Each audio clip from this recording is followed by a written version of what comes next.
up, world? It's your boy, the Tommy D. How about the nonprofit sector connector, the one and only, the kid, El Nino? Because you want me to talk a little Spanish there. I'll say El Nino. The show is called Long Island Changemakers. I am your boy, Tommy D.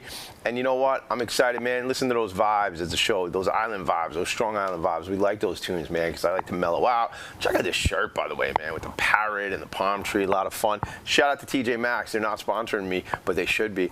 I'm a heck of a Maxxinista. My boy, Eddie Sosa, is here. You know, we know a lot of the same people, but we're also friends in our neighborhood. Our kids are friends. You know, I've come to your house for food a lot. You know how to throw a party. You know how to put some food together. I'm excited. You're doing so many cool things. I'm watching you on social media. I'm seeing you on the tour. This has been a dream for you because, you know, I've been hearing about it for 2-3 years easily, right? Yep. You made the jump. We're going to hear about that story right now. You made the jump. You made some moves and things like that. And you brought me some food, man, which is... I brought you the island vibes, Jamaican beef patties and Cubans. Look at that. You know what? Talk about the island vibes. Who knew, bro? Yeah, Who knew? Right? Perfect. I'm going to have to get you a Long Island Changemakers t-shirt. There aren't any yet. It would be one of one. You need merch. Yeah. You need merch. I got some merch to some different stuff, but we're... All right. Duly noted. We'll get that. I tell you what I need. I need a Sosa's Sandwich Shop hoodie, like stat. Yes. Like, do they exist or not yet? Not yet, See, but they will. So all these things, that merch, that swag, that's so important. I'm fired up. We've been texting about having you come in, man. This is a cool show. It's funny. I was just texting with a buddy of ours from the neighborhood who just watched another episode of the show. Literally 2 minutes ago, he texted me. I said, I'm in the studio right now. I'm supposed to be out with it. I'm supposed to be camping, like we talked about. I know. I just drove here from Southampton. I'm going back after this. You came. That's love, and that's commitment, bro. I appreciate you doing that because we made this commitment. So thanks for coming out here. But I'll shut him out. Our buddy Taurine just texted me, and he was like, Tommy D, I just watched the episode you did with Ian Wilder about, you know, some of the stuff involved with redlining and tragically how people have been mistreated on this island even to this day when it comes to real estate and stuff like that. So Taurine, what's up, babe? Good to see you. I'll see you at camp and I'll be there in a little bit. We're doing a sandwich show right now. Also a big supporter of mine. Yeah. I love him. Yeah, he's a great guy. Good guy, man. Yeah. Shout out to Straight End Up Services. That's Taurine's company, Taurine Midget. Listen, Taurine, whenever you want, babe, come on the show. That's how the show works. This is how it goes. We just thought of that right there. What is this concept? Why is it even a thing? And what is this telling stories through food, man? What's that about? You know, it's funny. Last night I was cooking for people. I was out in Southampton. I was cooking for a bunch of people, and they want to know what I'm doing too. So I was making a bunch of different sandwiches, and it kind of struck me.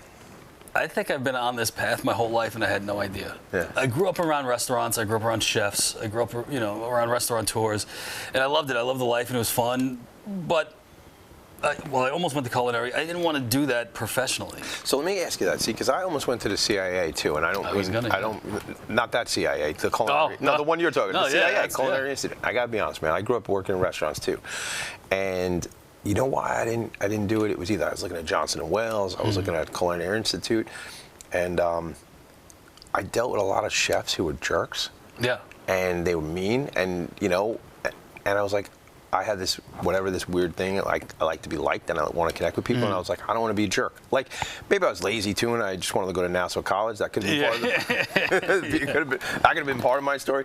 But I really like the idea of being a chef. So how old were you when you started working in restaurants?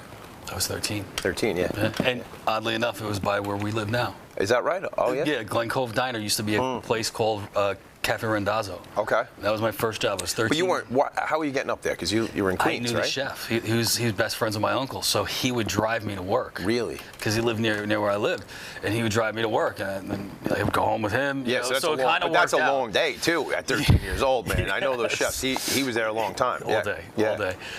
What'd you like about it though? If you getting paid, that's nice. Yes, right? but you know, my parents were foodies like 40 years before that was a word.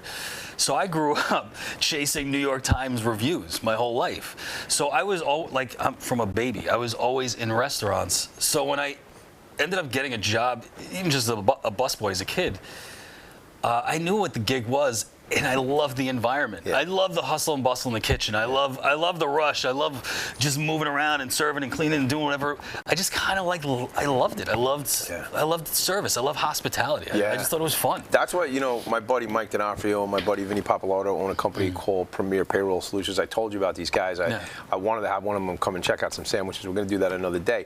But they're all about hospitality. And I say that as an industry, but they're all about service. And service is so critically important, man.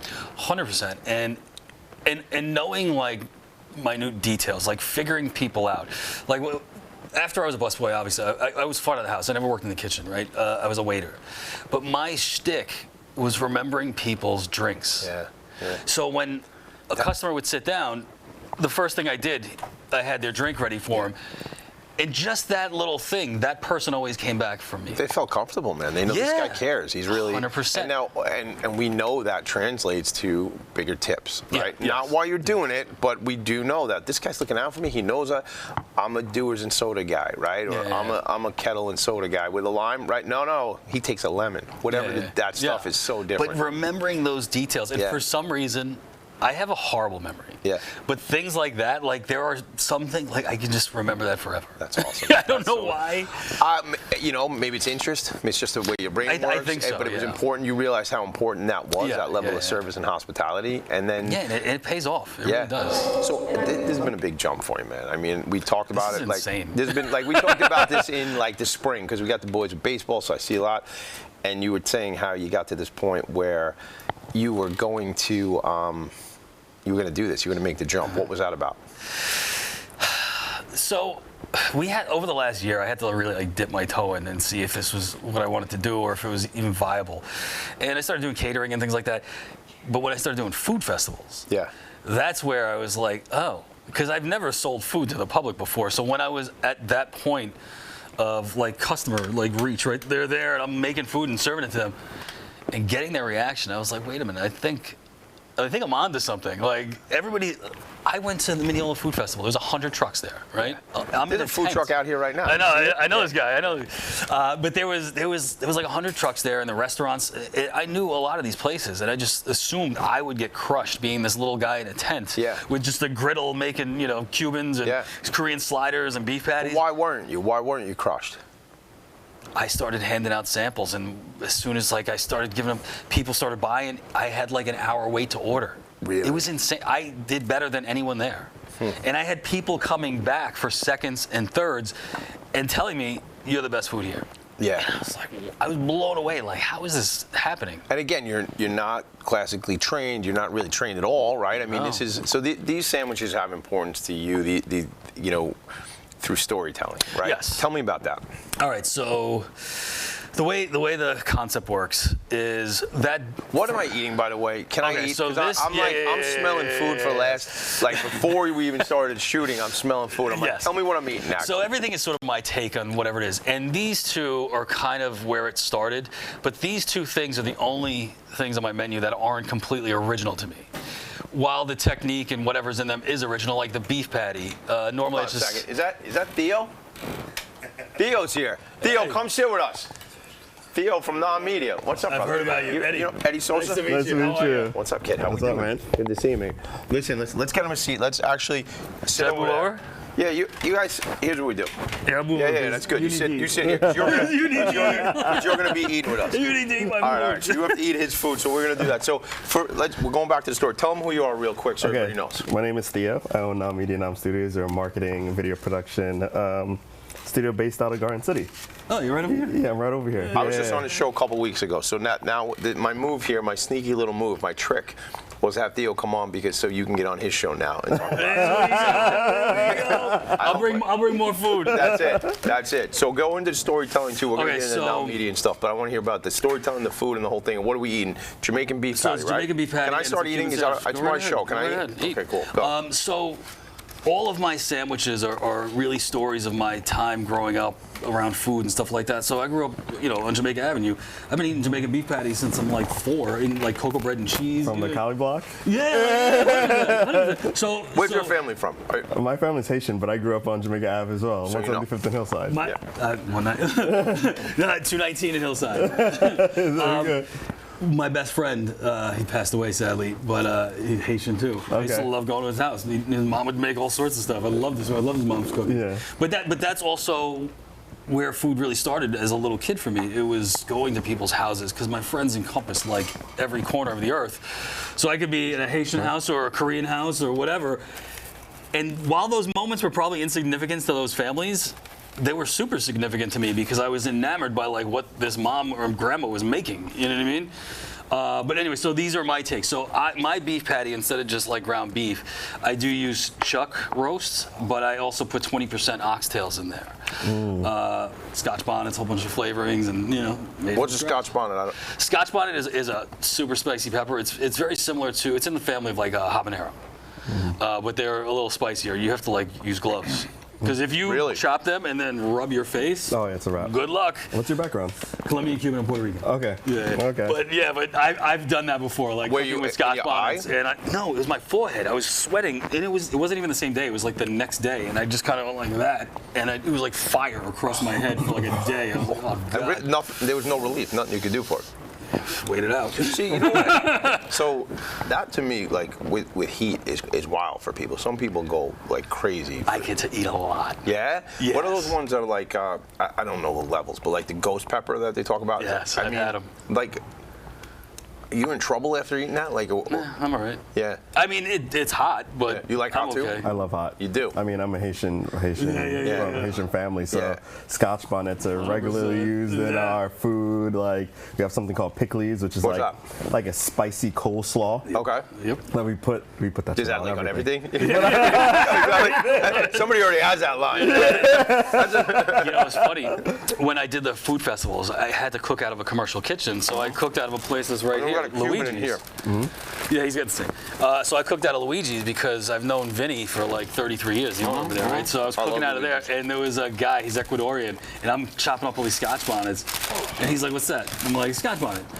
He goes, hot? I go, yeah. I'm like, you know, I don't know if you want to just eat it. He goes, give me that thing. He just starts eating them. Oh my God. Like, you are that's wild. That's a bad idea. Yeah. But so back to this. So everything is my take on, well, these two are my take on these classics from growing up, but all the other sandwiches are like really like a place in time, like certain restaurants. Like I got this chicken carbonara sandwich, so it's a I saw you make that the other day. You're doing a lot on social. I saw you. And that's what's great about what you're doing, man, honestly. It's storytelling, right? You know, we're all about storytelling. But watching what you're doing on social media, and I was like, dude, we got to get you in the studio because I see you're taking the cutlet and you're doing it, and that's so fun. People want to be part of that. Yes, and I think the other videos that aren't necessarily the food videos, the stuff that's like, I'm doing videos where it's like me. It starts with my last day at work in my truck, just announcing I quit, I'm done. Really? And then there's videos that are me in Ridgewood in Astoria looking for locations and meeting people. I walked into a bakery and this guy gave me all these samples and we started talking about different breads he could possibly make for me. I got that video. People love the story. People love to come, like, grow with you. Yes, well, and I want to keep people with me. So what we're doing is my menu are my stories. And then once a month, I'm asking people to tell me their food stories. Everybody has a food that they, you know, hold dear to them, you know, that like transports them to like memories that they, you know, cherish or whatever. But everybody has that food. So I want to hear those stories, and what I want to do is I want to be inspired by those stories and create something completely new based on those stories, and then I want to film videos with that person telling their story, and I'll feed them this, and I'll feed them this. So it's your version, so let me Not a version, but inspired by it. Okay, got it. Because I don't want to recreate anything. I want to create all new stuff. Got it. So then I want to sit down with them, have them tell their stories, eat this, eat this, eat this, and here's the sandwich inspired by your grandma. Do you understand? I think you do understand, but how important what you're talking about, that's what the fun of this whole thing is. That's why, like, you know, this is a great medium, right? To come here, shout out to North Shore TV, they do a great job by me to come in and do shows. The storytelling, like you're talking about, like when social's gonna love it. They're gonna, pun intended, they're gonna eat this up. They're gonna eat it up because it's good. Look, there's Sosa again. What's he doing now? He's in the kitchen, right? Like, and then you're doing and that's gonna, that itself, like, you know, and I'm gonna say some things that I don't know if we've talked about me saying, but I'm gonna share it. Like, you're thinking destination type spot, right? Like you're thinking like people on social are gonna see this type of thing and go, dude, I gotta go there, right? There's a spot in our neighborhood right now. I don't know if you know this. Excuse me. That's like a frozen yogurt place. I don't know what the heck they did, but they went viral somehow. The one on Glen Cove Road, excuse me, near the Dunkin' Donuts before, south of Northern. On the right-hand side. Oh, right in the corner there. Yeah. Dude, I don't know what, my kids told me about this. I don't know what they did, There's a line out the door. I see it all the time. Because they did something, and it's nothing. It's frozen yogurt, right? But they did a story or whatever. It doesn't blow me away, but it's good yogurt. But but it wasn't like whatever they did. It was good, just a business, and then overnight there's like literally, there's like lines. It's the weirdest thing. It's just a local frozen. Yeah. It's not like a thing like you would even think about, right? Like I've never stepped foot in it, but like on a Friday, Saturday night, it's out the door. Yeah. But that's just from. I don't even know what the story is, to be honest. I don't know either, but I've noticed that because it wasn't like that originally. It was just the regular shop, and people would go or not go. I'm not gonna lie, this is probably one of the best Cubans I've ever had. Yeah. Thank you. That's really, really good. And I've had a lot of Cubans. Yeah. Especially in Miami. That is part of this. Can I get a napkin? Sure. That is part of this. So I grew up eating Cuban sandwiches here in New York, right? And I love them, I love them, I love them, I love them. When I was like 21, I went to Miami and had a Cuban sandwich. And in you were Miami, blown away. And I was like, every Cuban sandwich I ever had was garbage. Oh, wow. Like now I know, you know? So then I started working on this, like just before COVID. Like 2019, I started working on this. And it took me months and months and months, and figured it out and making some. My wife was sick of Cuban sandwiches. And then we got there, and this thing, like, it's crazy. It took off in an unexpected way. So I had people over my house, and I made like 30 of these, and everybody ate them, and everybody went crazy over them. But I'm used to that because I've been cooking my whole life, and I love dinner parties, right? So I always have people over, and I love your food. Okay, great. I didn't think anything of it. But Paul, who was there, on a camping trip, was like, "Could you make this outdoors?" And I was like, "I'll figure it out." And we went. And did you make it? I made like 70 That's of this them. trip that I'm going to in an hour. Yeah, the same camping trip he's going like 3 years ago. I made this sandwich, like 70 of them. I had a line of like moms like assembling and then like pressing and stuff like that. And we made all these sandwiches. They went and we weren't even finished with the last sandwich by the time all the rest were done. It was so fast. So then from that, a couple of people asked me to cater some things, and someone who was there started to talk about this sandwich, right? So I go to, it was my son, he was like 11 at the time. He had like this little girlfriend. We went to their house. It was her birthday. There was all these families there, and I didn't know anybody but the people in the house, right? So there's this one guy. He was a CGI guy. He did effects for movies and stuff like that. So we're talking movies and hanging out, and at some point in the middle of the conversation, he just stops and he goes, "Wait a minute, are you the guy?" And I'm like, Which guy? I've never met this guy before. I'm like, "What are you talking about?" He goes, "Are you the Cuban sandwich guy?" Oh, wow. And I don't But know you what I hadn't said. you hadn't brought up the sandwich. He We were talking about movies. Right, started to recognize you from something. I don't know how. Something clicked. I've never. But you weren't something doing a clicked lot in him. of. You weren't doing a lot. I of wasn't stuff. doing anything then. Right. Yeah. I just made the sandwich a few times for people. And right, but there was. Didn't you do like a fundraiser for baseball? This came after. Oh, this is after This that. is what inspired Oh, that. is that right? Okay. So then I'm like, I guess. And as I say that, some guy leans in over my shoulder and goes, "Wait a minute, is this the Cuban sandwich?" Come on, dude. I'm not even joking. Yo, you're looking for Ashton Kutcher. I'm You not, think you're being- I'm not even joking. And the next thing I know, I'm surrounded by like six. This is in Seacliff. I'm surrounded by like 6 or 7 guys, like middle-aged men. Like, we'll give you any amount of money for that sandwich. Come on. Like, This is a really good, like, I've had a lot of Cuban sandwiches here in New York, and it came to a point where it's just like, it's not worth it. it's not worth getting a Cuban sandwich here in New York. And everybody knows of that restaurant down on South Beach, that Cuban restaurant, the blue awning, I forgot the name of it. The name's here. Yeah. Now people are just like, they fell off after a while, whatever. But, always, when you're down in Miami, you Gotta gotta get get a Cuban Gotta get sandwich. one. But I have to say, like, this It's all Cuban about the pork. sandwich. Is that right? It's all about Yes. that pork. That pork is So everything. what can you tell us about without the secret sauce, so to speak? But like, what can you share? What is it that? Very citrus, very herbaceous. The marination process, and it takes a while. You got to marinate it, you got to cook it, you got to let it cool, you got to slice it. But there's a lot. It's days of work, actually. Right. Yeah. I don't want to say days. It's days of time. But Right. It's not. You're not hours of working work. for days. Putting right? love into it. But that's it. And it took a long time to get to that place. That was the love. That was the hard work, was making it over and over again. Yeah. Over and over and changing this. I want more citrus, so I want this. Let me try a little pineapple. Let me try this. Let me do this. Until you kind of get it perfected. Well, I don't want to say perfected, but you get it where you want it to be. And then that was it. It's delicious. I want to go back. I mean, I could eat 3 of these beef patties too, to be honest with you. like 12. I know I can't eat that. No, but I used to go to like. This might be like not like your best beef patty. We used to go to like Golden Cross and get like the cocoa bread and stuff like that when I'd be over in Queens. And they always got like the cool sodas and different fun stuff like that. What's going to be some of the spin here too that people can expect when and how? Before we get there, how far out are we? From a location? From being, it's first a location and then opening doors. Yeah, are we a couple months or? Well, I spoke to this broker yesterday. I've been dealing. I already made my deal with this restaurant. Now I'm working with the owner of the building, and he has the final say. We're like right there. I should find out in the next couple days. Okay, so we could probably be like Monday, Tuesday. Actually. So we could be open in a couple months. The place that I'm taking over is so beautiful and so done. There is very little work that needs to be done to it. So I think if I could staff it really quick, I think from getting the keys to opening doors, 4 to 6 weeks. Oh wow! So this is the place is gorgeous. This is real. This is how I can't say where it is or no, what I don't it is want you to. We're not going to do like that. No, because here's the move. I don't want to mess with that guy's Well, here's stuff. what's going to happen. You know what? You're going to come back here. You know, in 4 to 6 weeks. I don't know how, because you're going to be working 24 hours a day. Get ready. You know it. I know. We'll get you out here. Maybe I got to come out there on location. You got a camera? Yeah, of course. Yeah, we'll get a little non-media on the road. We'll go out. We'll go out to see. We'll have more Cuban sandwiches.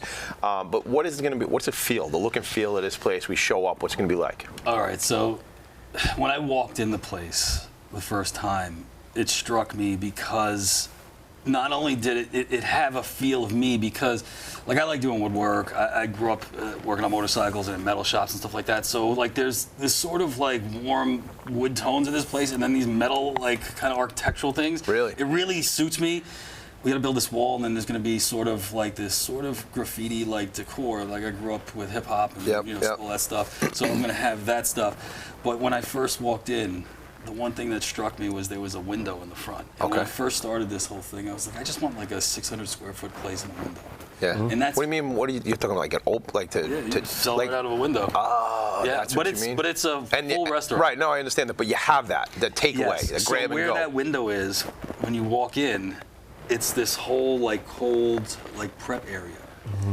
Now, the thing I haven't really talked about in any of my videos yet is that I'm also doing desserts. But I'm branding the desserts differently because it all came from a conversation I had with my daughter on vacation in a hot tub. The first 3 ice cream sandwiches that I made came from that. And she's creative and funny and cool, and me and her vibe, and we do a lot of stuff together, a lot of projects. So it's going to be branded as Carolina's Confections. Oh, baby. So that window is going to have a little purple neon sign. Oh, man. Yes. When I see your daughter, I say Carolina. I like to say it that way. I think everything sounds better with an accent. But that's so. Oh man. So is that going to be part of the brand? Is it like It's going to be its own thing because I'm also working with someone who owns an ice cream company that they sell in markets. And I'm going to try to figure out how to produce some of these things and sell them in stores too. So she doesn't want me to do that. Actually, she doesn't want me to do. Which part doesn't she want? She thinks I should open kiosks in like malls and things like that. What and is sell it? my own product that way. Cookie she said sandwich. The quality will be better. What are we talking about? Like a chip witch but with a new spin, or you don't want to go? I'm sure it's better. I mean, but like, do you want to not tell me? No, I'll give you. Okay. I'll give you. I'll give just you. a taste. I'll give you. Just a taste. So I'll give you a couple. Taste. So one is my fried ice cream sandwich. So it is a cinnamon apple vanilla ice cream. And then I make a really flaky... I hope you got these in the car because I'm finished my cube and I'm gonna need something sweet after. I got donuts. Where's my Carolina? Yeah. How dare you have your dad come here without cinnamon apple? It gets better. It ice cream. It gets better. So it's the cinnamon apple vanilla ice cream, and make a really flaky buttery pie crust, right? And then that's the cookie base. So that's the sandwich. But then what I do is I batter it in cornflakes, cinnamon, and sugar, and you fry it for 10 seconds. It's crazy. What a time to be alive. Right. And I'll give you something that I'm working on now. Have you ever had potato chips and chocolate? You know, I love salt and sweet. Like, you know what? There's chocolate covered pretzel always got me because you get both, right? Yeah. There's a spot called Callie's Candy Kitchen up in the Poconos, and they would dip chocolate-covered potato chips. So tell us about So that. we're You haven't had that? I've had like McDonald's McFlurry. Oh, of course, dude. Yes. Yo, Same concept. Same concept. Same thing. Yes, Yo, yes, don't yes, you? yes, And even with your Frosty at Wendy's, I grew up with that fries one. in. And people like who don't know. First of all, yo, don't yuck anybody else's yum. Don't do that because I'm all about dipping. I mean, it gets to the point where like I'll be in a business meeting, which is I don't care so much anymore, but I dunk a bagel right into my coffee in a meeting. I'm like, what do you do? I go, it's delicious, man. You know what?